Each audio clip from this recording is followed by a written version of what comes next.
Olá, tudo bem? Como estamos em um ambiente seguro, com distanciamento social, eu vou retirar a máscara.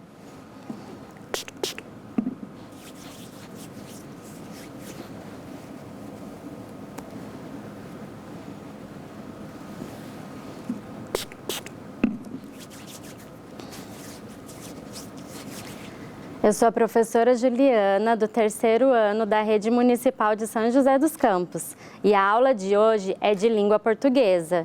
Nós vamos ver um pouquinho sobre o gênero textual Você Sabia Que? Você conhece? Mas afinal, o que é gênero textual?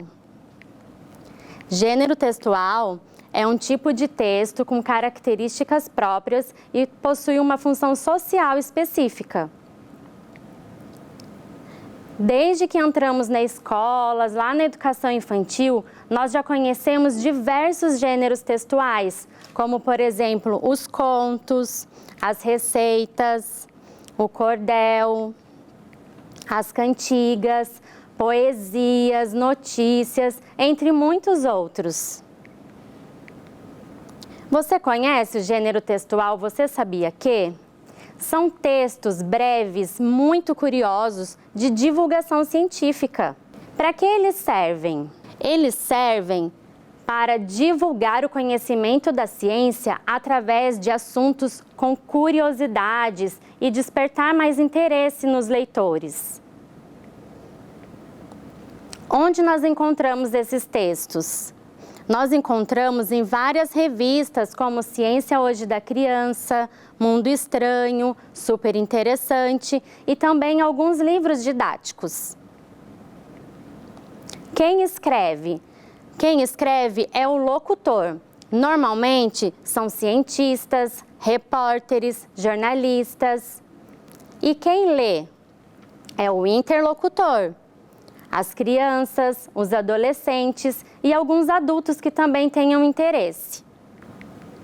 Como sabemos se o texto é do gênero Você Sabia Que? Nós conseguimos identificar a partir da sua estrutura.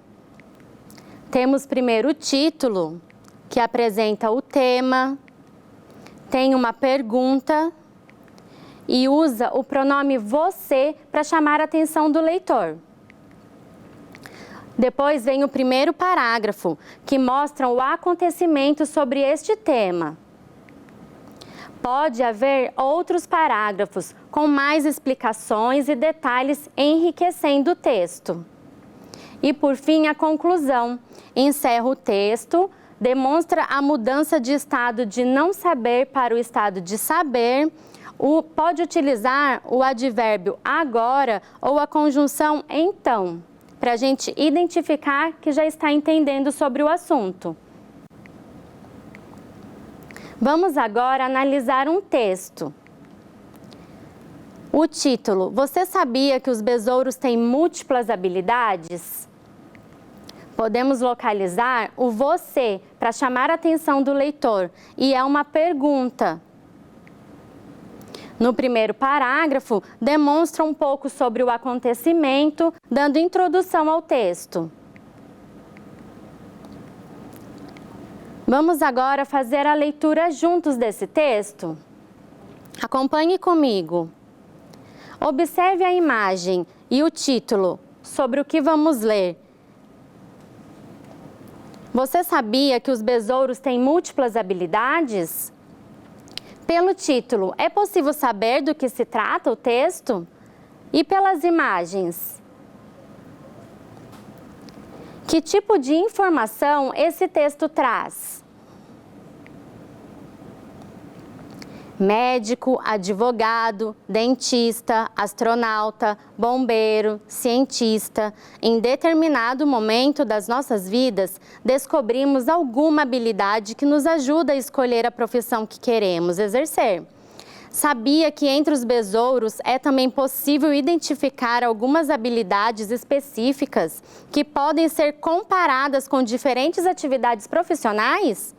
Existem cerca de 350 mil espécies de besouros conhecidas, o que representa quase a metade de todas as espécies de insetos do planeta.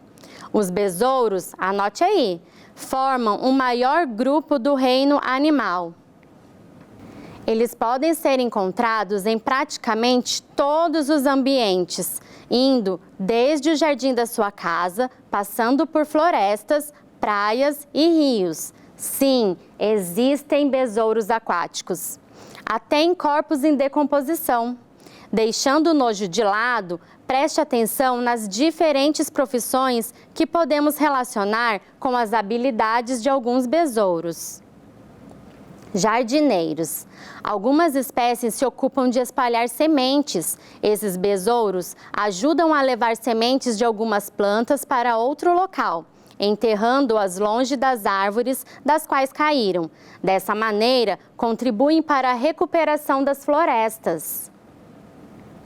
Lenhadores. Algumas espécies adultas trabalham no tronco das árvores, ou melhor, se alimentam de troncos de árvores vivas, enquanto suas larvas se alimentam de troncos em decomposição. Como as larvas ainda não têm mandíbulas fortes, os besouros cortam os troncos e os deixam apodrecer para sua prole. Esse processo faz uma poda natural das plantas e também fornece nutrientes para o solo. Controladores de pragas. Algumas espécies exterminam pragas, melhor dizendo, são predadoras. É o caso das joaninhas, que se alimentam de outros insetos considerados pragas, como os pulgões, impedindo que eles se alastrem nas lavouras. Esse controle natural pode substituir o uso de pesticidas e agrotóxicos, que são prejudiciais ao ambiente e à saúde. Coveiros. Algumas espécies se ocupam dos mortos, mas, diferentemente das pessoas que trabalham enterrando os mortos, há besouros que se alimentam de corpos em decomposição, tanto de humanos como de outros animais. Esses besouros decompositores são super importantes. Imagine, por exemplo, como as florestas seriam desagradáveis sem os insetos para decompor os animais mortos. Agora, quando você vir um besouro, fique atento para descobrir qual é a atividade dele. Os autores desse texto são Wellington Emanuel dos Santos, João Pedro Souza Alves. Foi retirado da revista Ciência Hoje das Crianças. Quantas informações interessantes podemos descobrir com a leitura desse gênero textual, não é mesmo? Nossa aula terminou. Espero que tenham gostado. Até a próxima!